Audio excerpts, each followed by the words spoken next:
Hello friends, നമ്മൾ കുറേ വർഷങ്ങളായിട്ട് ഒരു വേപ്പ് പിടിപ്പിച്ചെടുക്കാനുള്ള ശ്രമത്തിലായിരുന്നു. അങ്ങനെ കുറേ വർഷങ്ങൾ എന്ന് പറഞ്ഞാൽ നീണ്ട 12 വർഷത്തെ കാത്തിരിപ്പിനൊടുവിലാണ് ഒരു വേപ്പ് പിടിച്ച് കിട്ടിയത്.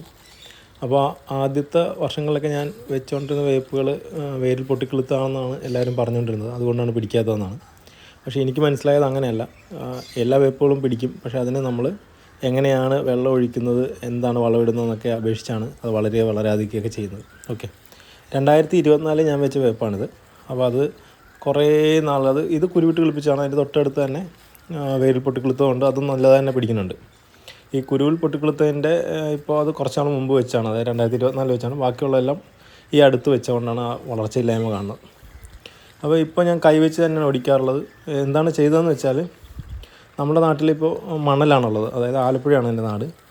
അപ്പോൾ നമ്മൾ ചെയ്ത കാര്യം എന്ന് വെച്ചാൽ, ഈ ചെമ്മണ്ണ് നമ്മുടെ വീടിൻ്റെ പണിക്ക് വേണ്ടി കൊണ്ടുവന്ന ചെമ്മണ്ണ് കുറച്ചധികം ഇതിൻ്റെ ചുറ്റുമിട്ട് ഏകദേശം ഒരു അരയടി പൊക്കത്തിൽ ഇതിൻ്റെ വേര് മൂടത്തക്ക രീതിയിൽ, തണ്ടും വേരും ഒക്കെ മൂടത്തക്ക രീതിയിൽ ചെമ്മണ്ണാണ് നമ്മളിട്ടത്. അതിനുശേഷം എല്ലാ ദിവസവും നനച്ചു കൊടുക്കും. എല്ലാ ദിവസവും എന്ന് പറഞ്ഞാൽ എല്ലാ വൈകുന്നേരം നനക്കും. പിന്നെ അതുപോലെ തന്നെ നമ്മൾ ചാണകം ഇട്ട് കൊടുക്കാറുണ്ട്. ചാണകം പൊടി ഇടാറുണ്ട്, പച്ച ചാണകം ഇട്ട് കൊടുക്കാറുണ്ട്. അപ്പോൾ വെള്ളം ഒഴിക്കുന്നതും നമ്മളിടുന്ന ജൈവവളങ്ങളും ആണ് ഇതിൻ്റെ അകത്ത് ഏറ്റവും ഇമ്പോർട്ടൻ്റ് ആയിട്ടുള്ള സാധനം. അല്ലാതെ കുരുവിട്ട് കിളിപ്പിക്കുക അങ്ങനെയുള്ളതൊന്നുമല്ല. കുരുവിട്ട് കിളിപ്പിച്ചാൽ ഒരു അഡ്വാൻറ്റേജ് എന്ന് വെച്ചാൽ അതിൻ്റെ തായ്വേരുണ്ടാവും, നല്ല സ്ട്രോങ് ആയിരിക്കും എന്നുള്ളൊരു വ്യത്യാസമേ ഞാൻ കാണുന്നുള്ളൂ.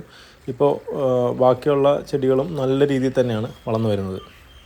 ഇപ്പോൾ ഇത് ഞാൻ ഒടിച്ചാണ് എടുക്കാറുള്ളത്. അപ്പോൾ ഇനി ഇതിൻ്റെ അപ്ഡേറ്റുകളുണ്ടാവും. Thanks for watching.